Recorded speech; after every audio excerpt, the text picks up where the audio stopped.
pwede ko kami makausap. Yes, anak? Kasi kung kayo kung kailangan natin makausap ng Ay, anak, busy ako. Doon ka sa mami mo, marami akong ginagawa, okay? Pero kailangan na po yun eh. Kaya nga, sabi ko, doon ka sa mami mo. Pero okay? pwede din po sa lagi kayo pa ng oras. Wala akong oras kasi busy ako sa work. Okay, doon ka na.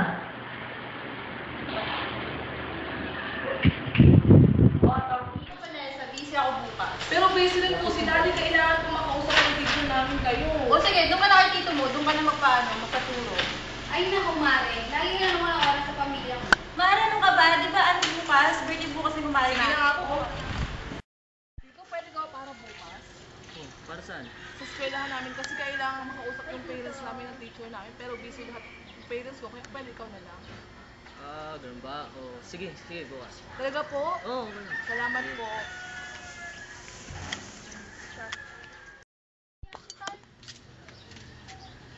Hey, masabay ka ba sa akin? Alis na ako.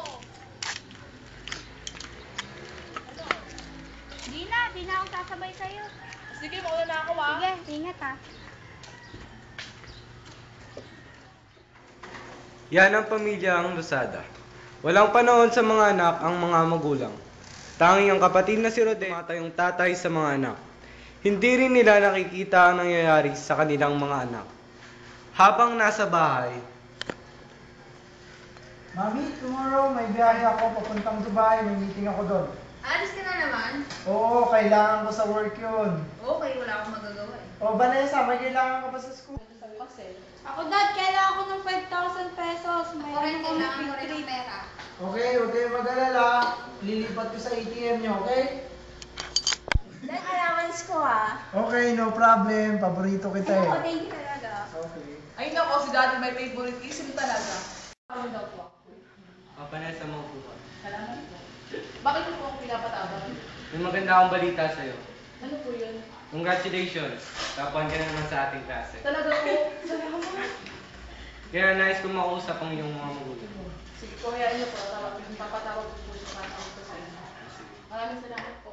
Oh, pare. Kaya ko na, pare. Eh, ngayon, gigilan pa tayo, pare. Oh, Sobra ka na, pare.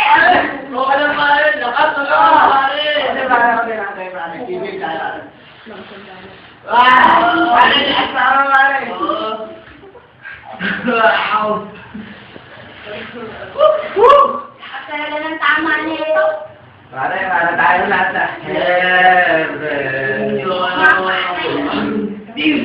Oh, kaya. Hindi nga, pare. Wow. Ah, man. Buka man.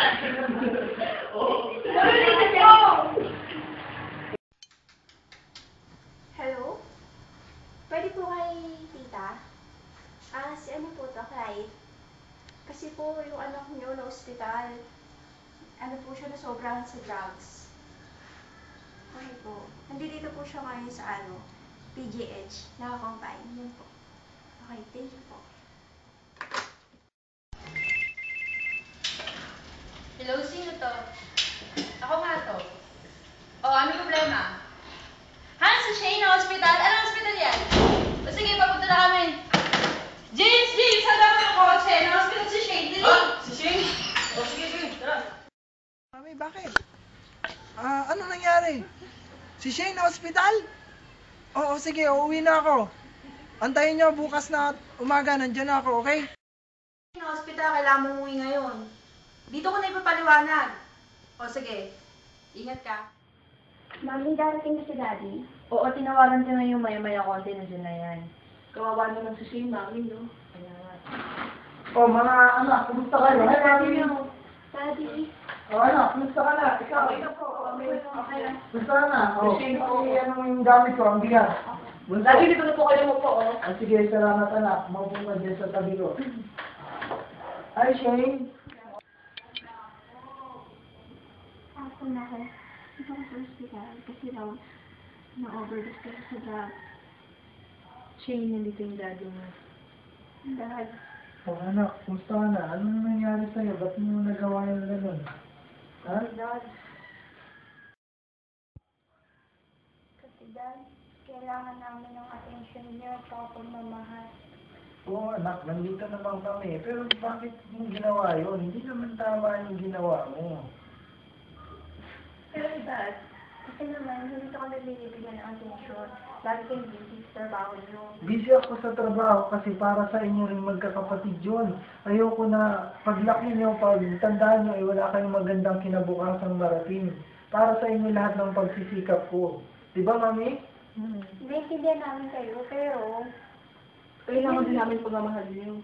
O sige na, simula ngayon, maglalaan ako ng oras para sa ating pamilya, para sa tayo magkaroon ng pagsama-sama sa bawat isa at magkaroon tayo ng magandang pagsasama.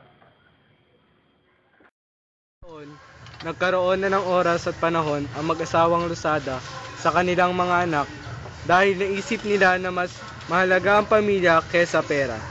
Dahil dito, nagkaroon na ng maayos na direksyon ng buhay ng kanilang mga anak. Mula nooy, naging masaya na Uy, si Tito, andyan na pala. Tito, basta. Uy, teka nga Ay, si muna. Tito, may girlfriend na! Ayun, may boyfriend na rin. May boyfriend na si Bunso! Kaya si Shane, meron ng Boyfriend. boyfriend Naging niya. babae. Gagawa ka na naman ng baby. Oy! Kapatid niya kami. Swimming! Gusto niyo swimming? Oh, bakit? Pero bago yan. Pero bago yan. Ano? Tayo. O sige, magsisimba tayo ngayon. Sige, magbihis na tayong lahat. Yay! Yay! Tara, very ready. Seroy! Dismiss! Seroy! Doon na sa simbahan. Kamukha mo si ano? Nagpalo! Si ano? Terso Cruz! Si Lupen kamukha mo. No? Ay, hindi pa si Lupen. Open, open ka. Wala. Ay, Lulupag! natin ano. Lulupag! Lupag na!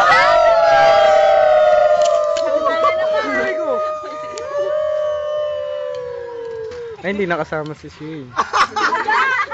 Okay na yan!